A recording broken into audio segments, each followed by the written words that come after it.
Hello नमस्ते दोस्तों, आपका अपना यूट्यूब चैनल इंजीनियर गुरुजी में स्वागत है। दोस्तों आज हम लोग समांतर श्रेणी यानी एपी का प्रश्नावली 5.2 का क्वेश्चन नंबर 14 बनाने जा रहे हैं। यदि आप हमारे यूट्यूब चैनल पे नए हैं तो चैनल को सब्सक्राइब, लाइक और अपने दोस्तों के साथ शेयर एक बार ज़रूर कर दें।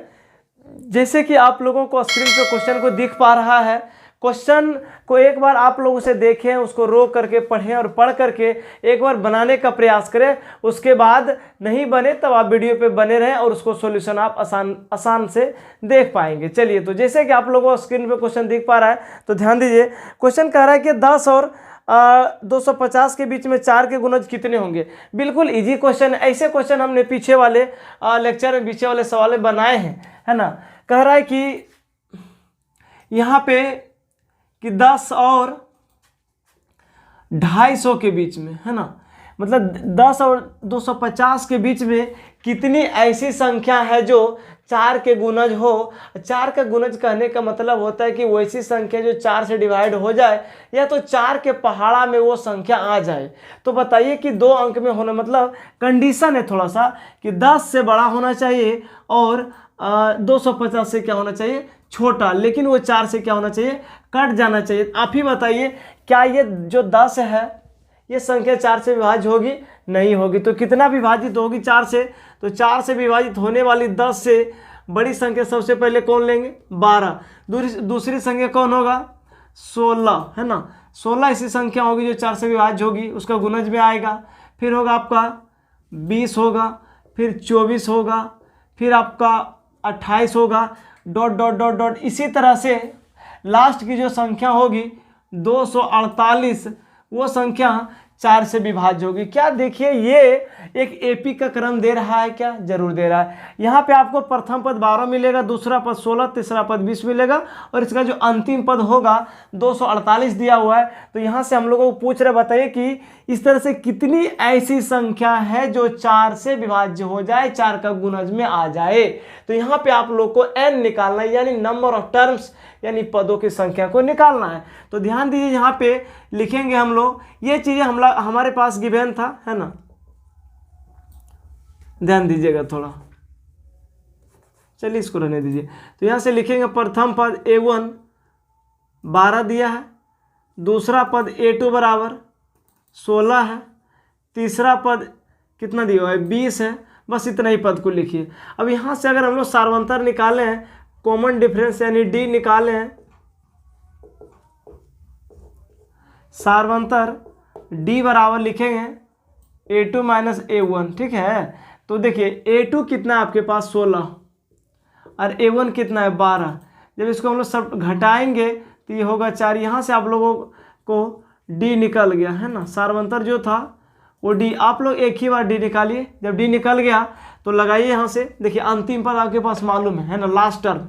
अंतिम पद को हम लोग an या l भी लिखते हैं, ठीक है, अंतिम पद को। तो ये दिया है 248, लगाइए फॉर्मूला, है ना। यहाँ से लिखेंगे सूत्र से an बराबर a plus n minus 1 into D, है ना। देखिए अंतिम पद कितना दिया हुआ है? 248 और a प्रथम पद कितना है? 12 प्लस n का मान तो निकालना है, छोड़ दीजिए इसको, इंटू डी देखिए कितना है? सार्वंतर अभी निकाले 4। देखिए हर एक पद में सार्वंतर 4 है ना। देखिए ये इधर है 12 प्लस में, इधर आएगा तो क्या होगा? माइनस में होगा। तो यहाँ से हम लोग 248 माइनस 12, अब इसको आप लोग गुना कर लीजिए, है ना। गुना करेंगे तो ये होगा आपका 4n माइनस 4। देखिए इसको जब हम लोग घटाएंगे तो 8 में से 2 गया 6, 4 में से 1 गया तो 3 और ये हो जाएगा 236। अब बराबर यहाँ से लिखेंगे 4n माइनस 4। अब देखिए ये माइनस में 4 है, इधर लाएंगे तो ये हो जाएगा प्लस में, तो 336 अब प्लस 4 और यहाँ पे लिखेंगे बराबर 4n, ठीक है। 236 और 4 कितना हुआ? 240। 240 बराबर 4n।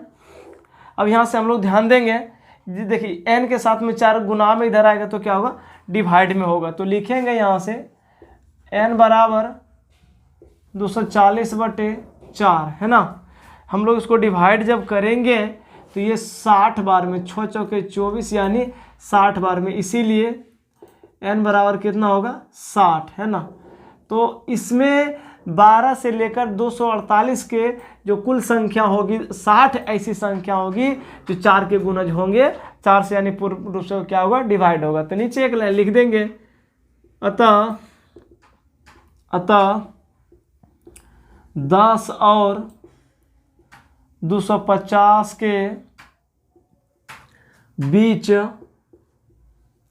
10 और 250 के बीच 4 के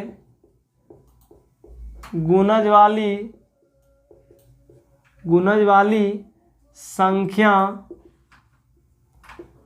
वाली संख्या यानी n कितना होगा 60। ये आपका आंसर हो गया। क्वेश्चन नंबर 14 समाप्त होता है। अब हम लोग क्वेश्चन नंबर 15 को आप लोग ध्यान दीजिए, है ना। क्वेश्चन नंबर 15 में कह रहा है कि कोई 2 एपी दिया हुआ है। पहला एपी का जो फर्स्ट टर्म है 63, 65, 67 है ना। दूसरा एपी का जो फर्स्ट टर्म है 3, दूसरा पद 10 है और तीसरा पद कितना है 7। बहुत मस्त और मज़ेदार सवाल है ना। ये सवाल एग्जाम में अक्सर पूछा जाता है, इस प्रकार का सवाल। तो ध्यान दीजिएगा, इसमें कह रहा है कि आप बताइए ना कि दोनों एपी का कौन ऐसा पद होगा जो दोनों बराबर आ जाए, दोनों का मान समान आ जाए। मतलब दोनों एपी में क्या नंबर का पद होगा, कौन ऐसा जो संख्या मतलब पद हो जो कि दोनों के एपी में क्या हो जाए समान हो जाए। जैसे कि आप लोग बताइए, ये इस एपी में क्या हो रहा है, 2 2 2 हर पद में बढ़ रहा है। इसमें क्या हो रहा है 3 3 बढ़ रहा है। तो कहीं ना कहीं एक पद ऐसा होगा जो इसका पद और इस एपी का पद दोनों कहीं ना कहीं बराबर जरूर आएगा। तो वही पूछ रहा है कि मान नंबर का पद होगा, यानी n का मान यहाँ से हम लोगों को क्या करना है निकालना है। तो चलिए पहले हम लोग इस एपी की बात कर लेते हैं, ठीक है। पहले ध्यान दीजिएगा, यहाँ पे जो दिया है फर्स्ट एपी की हम बात कर लेते हैं, है ना। पहला एपी में हम लोगों को दिया है, प्रथम पद दिया है 63, दूसरा पद जो दिया है वो 65 दिया है, तीसरा पद दिया है 67। आप लोग क्या कीजिए, आप लोग डी निकाल दीजिए, है ना। सार्वंतन कॉमन डिफरेंस डी निकाल दीजिए। फॉर्मूला लिखेंगे a2 माइनस a1। a2 का मान है 65 और ये माइनस a1 है 63। जब हम लोग इसको घटाएंगे तो ये होगा 2, है ना। यहाँ से हम लोगों को d निकल गया, है ना। अब यहाँ से क्या कीजिए, इसका an निकाल दीजिए, है ना। an, क्योंकि इसमें जो अंतिम पद होगा दोनों का समान होगा। तो यहाँ से लिखेंगे an बराबर a plus n minus 1 into D, है ना। तो यहाँ से लिखेंगे an तो रहने दीजिए, और a का मान कितना इसका 63, है ना। n तो निकालना है पदों की संख्या, रहने दीजिए इसको n। d कितना निकल का है, सार्वंतर 2 है ना। तो देखिए इसको an बराबर 63 और प्लस देखिए ये कितना होगा 2 गुना n तो करेंगे तो 2n और ये -2। तो यहाँ से लिखेंगे an बराबर, देखिए 63 में से 2 गया तो 61 और प्लस कितना 2n। यहाँ से इसे आप लोग छोड़ दीजिए, इतना ला करके आप लोग इसे समीकरण 1 मान लीजिए, ठीक है। अब इस एपी में चलते हैं। इस एपी में हम बात कर लेते हैं, जो इसका प्रथम पद है वो 3 है, दूसरा पद है वो 10 है, तीसरा पद जो है इसका 7 है। फिर उसी प्रकार से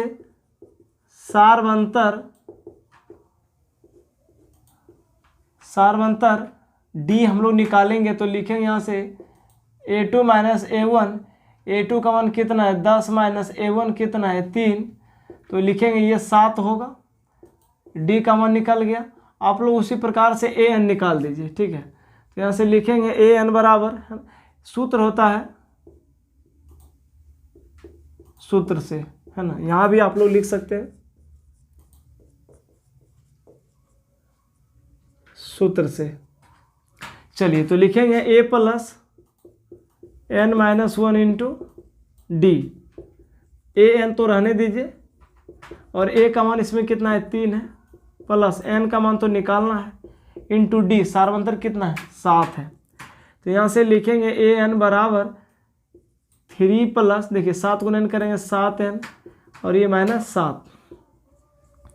ए एन बराबर, देखिए यहाँ से हम लोग इसको जब घटाएंगे तो ये होगा 7n - 4। आप लोग इसे समीकरण 2 मान लीजिए, समीकरण 2 मान लीजिए। देखिए यहाँ भी ए एन के बराबर इतना वैल्यू है, यहाँ भी ए एन के बराबर इतना वैल्यू है। तो समीकरण 1 का मान समीकरण 2 में रख दीजिए, है ना। या तो यहाँ से लिखिए समीकरण 1 का तथा समीकरण 2 से, देखिए यहाँ से ए एन का मान, ये वाला ए एन का मान यहाँ पे बैठा दीजिए। तो लिखेंगे 61 प्लस 2n बराबर 7n - 4, है ना। देखिए ये माइनस में 4 है, इधर लाएंगे तो ये प्लस में होगा, और ये प्लस में 2n है, उधर जाएगा तो माइनस में होगा। तो 61 + 4 और ये होगा आपका 7n और ये -2n। देखिए 61 है 4 कितना 65, 65 बराबर ये कितना 7n में अब 2n गया तो 5n बचेगा। तो यहाँ से हम लोग लिखेंगे 65/5 बराबर n। इसको देखिए जब हम लोग डिवाइड करेंगे तो ये 13 बार में कट जाएगा, ठीक है। तो यहाँ से लिखेंगे, इसीलिए n बराबर कितना आया 13, है ना। तो अतः हमें लिख देंगे, अतः इस एपी का और इस एपी का जो 13वां पद होगा वो क्या होगा, बराबर होगा, यानी समान होगा। तो नीचे एक लाइन लिख देंगे, अतः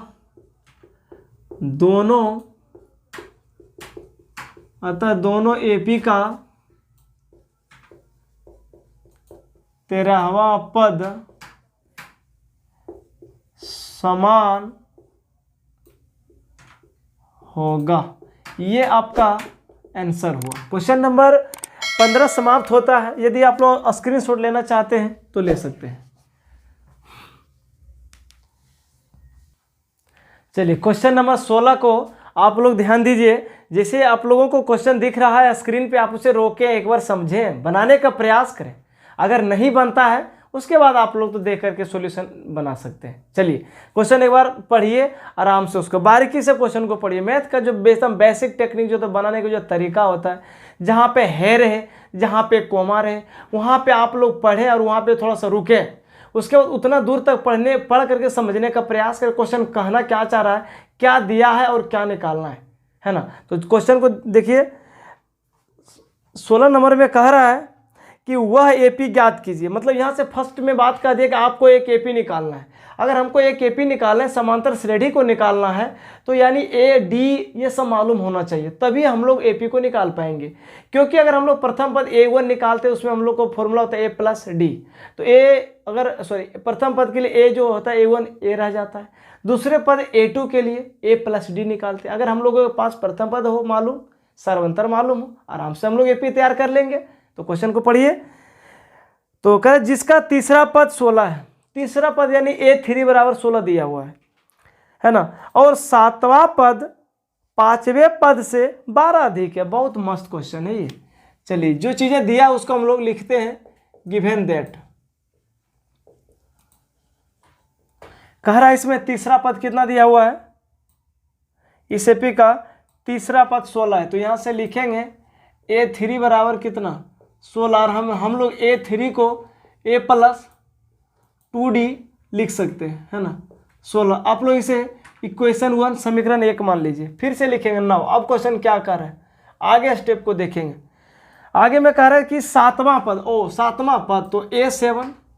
फिर क्या कहते हैं पांचवां पद, तो पांचवां पद को हम लोग लिखते हैं A5।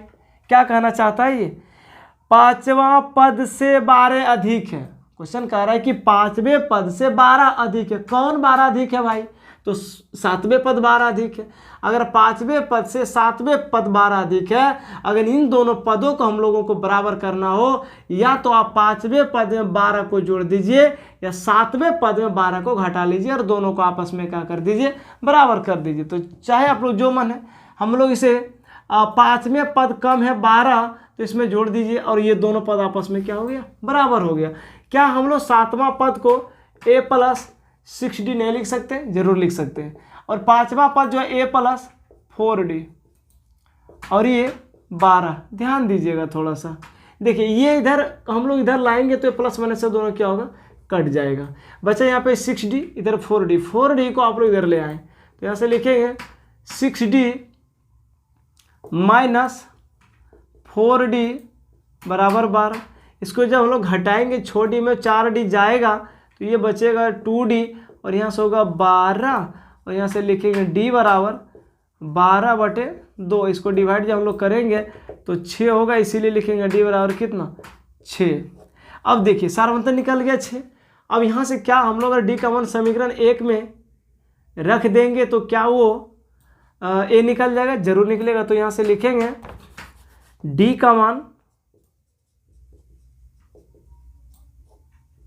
का मान समीकरण 1 में रखने पर, समीकरण 1 कहाँ है, a प्लस 2d बराबर 16। a का मान कितना है, a का मान तो निकालना है, छोड़ दीजिए। 2 गुना d कितना निकल आया, 6 बराबर ये कितना हो गया, 16। तो यहाँ से लिखेंगे a प्लस 6 दूनी 12 बराबर 16। यहाँ से लिखेंगे, देखिए ये a बराबर 16 माइनस 12, इसीलिए a बराबर कितना होगा, 16 में से 12 गया तो 4। प्रथम पद आपके पास कितना मालूम हो गया, 4 मालूम हो गया। कह रहा है कि AP तैयार करना है ना, AP निकालना है ना। देखिए AP निकालना है, प्रथम पद है ना, तो प्रथम पद तो मालूम हो गया, कितना निकल के आया, 4 है ना। दूसरा पद निकालना है A2, तो लिखे a प्लस डी, और a कितना है 4, और देखिए d सार्वंतर कितना निकल के लाए, 6। तो ये कितना होगा, 6 4 10। तीसरा पद निकालना हो A3, तो लिखेंगे a प्लस 2d, a का मान 4 प्लस 2 गुना और d का मान 6, तो होगा ये 4 प्लस 6 दूनी 12, 12 4 16। चौथा पद निकालना हो है ना, तो लिखेंगे a प्लस 3d, a का मान 4 प्लस 3 गुना ये 6 है ना, तो 6 18 और 18 4 कितना होगा, 22। देखिए प्रथम पद 4, दूसरा पद हो गया आपका 10, तीसरा पद 16 और चौथा पद कितना हो गया, 22।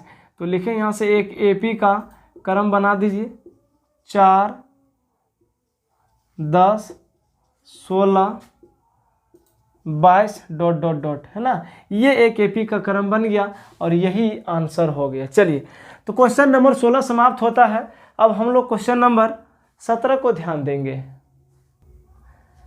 चलिए क्वेश्चन नंबर 17 को आप लोग ध्यान दीजिए, स्क्रीन पे क्वेश्चन को देख पा रहा है। क्वेश्चन 17 में कह रहा है कोई AP है, प्रथम पद 3, दूसरा पद 8 और तीसरा पद 13 दिया है। करे इसमें से आप बताइए ना कि अंतिम पद से 20वां पद क्या होगा, मतलब उसको निकालना है ना। ये AP का अंतिम से 20वां पद क्या होगा ये निकालना है, ठीक है। तो आप बताइए क्या है ना, इस AP को हम लोग थोड़ा सा उल्टा क्रम में लिख दें, उसके बाद हम लोग 20वां पद निकालेंगे तो क्या दिक्कत है ना। तो यहाँ से लिखेंगे AP को उल्टा सजाने पर,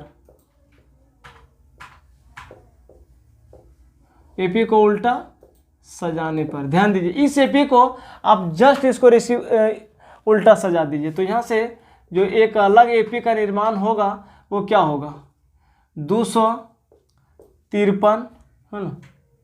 उसके बाद क्या लिखे, कितना का देखिए यहाँ पे अंतर जा रहा है ना, 3 से हो गया 8 तो 5 बढ़ रहा है, 8 से हो गया 13, 5 बढ़ रहा है। लेकिन जब हम लोग इधर से इधर आएंगे तो इसमें कितना होगा, 248 होगा, क्योंकि उल्टा आ रहे हैं। देखिए इधर से जा रहे हैं तो 5 5 बढ़ रहा है, लेकिन जब हम लोग अंतिम से 20वां पद निकालना है तो अंतिम से ही हम लोग इस एपी को एडजस्ट कर लीजिए। तो अंतिम से देखिए 53 हो, 248, फिर 243, इसी तरह से घटते जाएगा, है ना। तो जो दूसरा पद होगा वो कितना होगा, 248, है ना। तीसरा पद क्या लिखेंगे, है ना, 243 होगा। इसी तरह से डॉट डॉट डॉट इसका जो पद होगा वो 13, 8 और 3। देखिए ये फर्स्ट में था तो ये अंतिम चला गया, और ये अंतिम में था तो ये क्या चला है, फर्स्ट में चला। हम लोगों से पूछ रहा है कि ये यहाँ से 20वां पद क्या होगा। अच्छा बताइए 20वां पद अगर आप लोगों को निकालना हो, 20वां पद तो क्या चाहिए आप लोगों को, a+19d चाहिए, है ना, a+19d। 20वां पद के लिए अगर अंतिम से निकालना हो तो a+19d, अगर हम लोगों को a और d मालूम हो जाए तो 20वां पद तो निकाल पाएंगे। तो यहाँ से, है ना, प्रथम पद तो दिया है, प्रथम पद दिया 253, दूसरा पद कितना दिया है 248, तीसरा पद कितना है 243। अब यहाँ से क्या कीजिए, सार्व अंतर को निकाल लीजिए। सार्व अंतर निकालेंगे तो क्या लिखेंगे, a2 - a1। a2 कितना है 248, a1 कितना है 253 है ना, 253। जब हम इसको घटाएंगे तो ये होगा -5, क्योंकि देखिए इधर से ले रहे थे तो +5 बढ़ रहा था, लेकिन जब इसको उल्टा किए हैं तो -5 आया। निकालना है 20वां पद, लगाइए, है ना। तो a20 बराबर लिखेंगे a+19 × d। a20 बराबर a का मान कितना है 253, अब +19 गुना d का मान कितना -5। तो यहाँ से लिखेंगे a20 बराबर 253, देखिए माइनस गुना प्लस, माइनस 19 × 5 = 95। तो जो 20वां पद होगा अंतिम से 20वां पद हो, इसको घटा लीजिए। 13 में से 5 गया 8, 14 में से 9 गया 5, है ना। ये हो जाएगा आपका 158, है ना। कितना हो गया 158। तो नीचे एक लाइन लिख देंगे, अतः एपी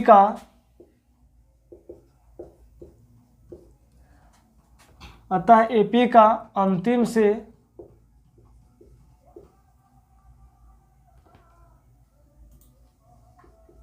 बीसवां पद बराबर कितना लिखेंगे 158। ये आंसर हो गया, है ना। तो समझ में आ ही गया होगा आप लोगों को। अब हम लोग क्वेश्चन नंबर 18 को अगले लेक्चर में ले करके आ रहे हैं, है ना। तो अगर इसी तरह से अगर आप लोगों को क्वेश्चन समझ में आ रहा है तो लगातार हमारे यूट्यूब चैनल पे बने रहिए। और किसी भी तरह का अगर क्लास 10th का या 9th का वीडियो आप लोगों को चाहिए मैथ, साइंस या SST या इंग्लिश में, तो आप हमें कमेंट सेक्शन में एक बार जरूर कमेंट करके बताएं कि कौन सा टॉपिक पे वीडियो बनाया जाए, कौन सा टॉपिक आप लोगों को डिमांड है। तो चलिए बहुत बहुत धन्यवाद चैनल पर बने रहने के लिए।